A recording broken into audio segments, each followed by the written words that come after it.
everyone, this is the Commander, and because there haven't been too much Star Wars news lately, obviously we've had some more looks at The Mandalorian Season 2. Not too much has been shown, but it does look like it's going to be a great season. And so, yeah, Star Wars Squadrons is also out, but like I've previously mentioned, I'll be doing that January or December when I'll get the game. And so, yeah, in a week I'll be starting to review those Mandalorian Season 2 episodes. I'll watch it, and then there'll be a review on it. So stay tuned for that. That's also good for anyone who doesn't have Disney Plus and they just want to hear what it's like. I might put some pictures from the episodes there, so stay tuned for that. But in this video, I'm just going to tell you my thoughts about all the Star Wars TV series, the TV shows, and how they compare to the movies as well. So, obviously, everybody thinks of The Mandalorian when they think of TV series. But in my opinion, season 1 was good, but there wasn't too much excitement. Towards the end, it was getting pretty good with the Imperials, and it sets up for a great season 2. But towards the beginning, there was definitely some issues. Obviously, some good characters, The Mandalorian and cute baby Yoda. So it is a great show, and it's just going to get better here during season 2.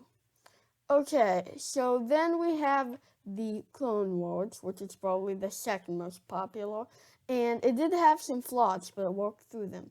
So, like the first few seasons 1 and 2 or something like that, although I think some parts of those were really good, and the movie are not as liked because they've been a little more childish, and this is animated and targeted towards kids, but there has been some really dark moments in the series, like the brainworms, and it just showed just the most of Star Wars as anything. It's 7 seasons, and it is amazing.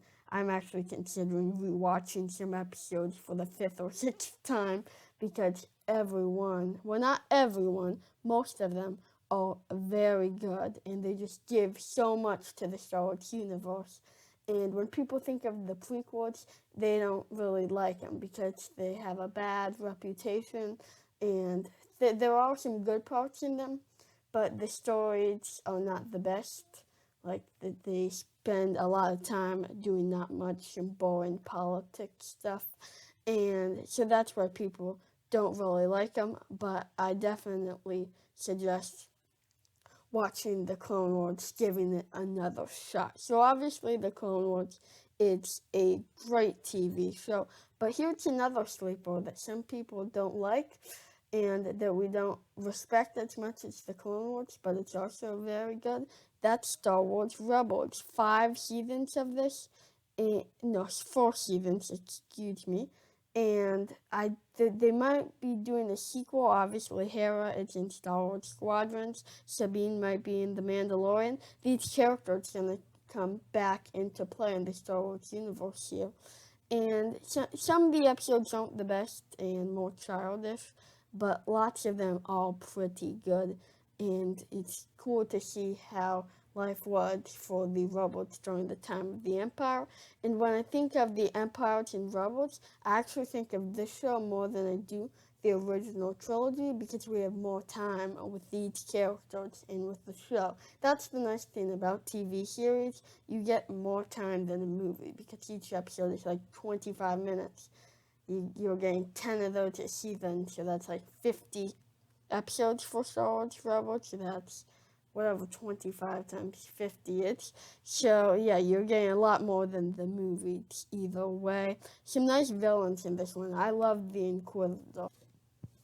So yeah, I like the Inquisitor. I don't really like the other Inquisitors, the 5th brother and 7th sister. I mean, they're annoying, which is good.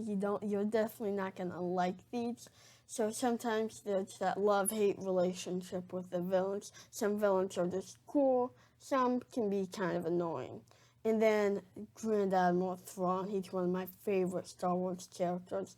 I hope we get to see more of him And yeah, I was always cheering for Thrawn in those episodes. So Thrawn and the Grand Inquisitor, two great characters.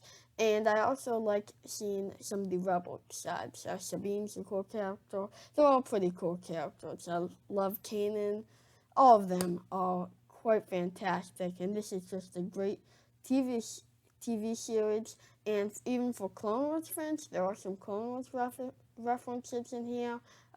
Wolf, Gregor, Rex are in there. So a great show altogether. So far it's good. 3 of 3 shows are good. And there are some smaller shows. I'm just covering the big ones. But then the most recent one, Star Wars Resistance. I think it was that they were going for kids on this one. I also think it took place during the Resistance era, so something bad is bound to happen. Although I did like parts of the sequel trilogy. Overall, it's not very good, but it did have some good parts to it. So yeah, it got better during the second season, but it just wasn't for me.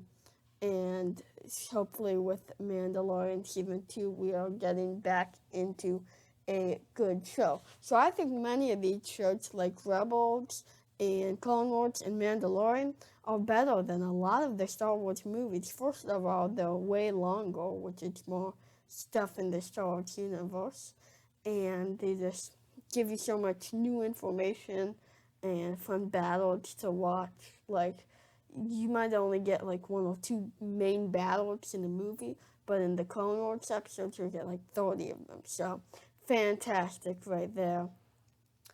And they're just so good, and they're probably better than all of the sequels, most of the prequels, and yeah, better than almost all the movies. They do have some weak points, but they have so many episodes you can get past them. So that is going to do it for this video. So make sure to subscribe and share this video with your friends and family. I want to get a few more subscribers on this channel. Let's get to like 25 or 30, because what we're at right now is low. So yeah, this is the Commander signing out.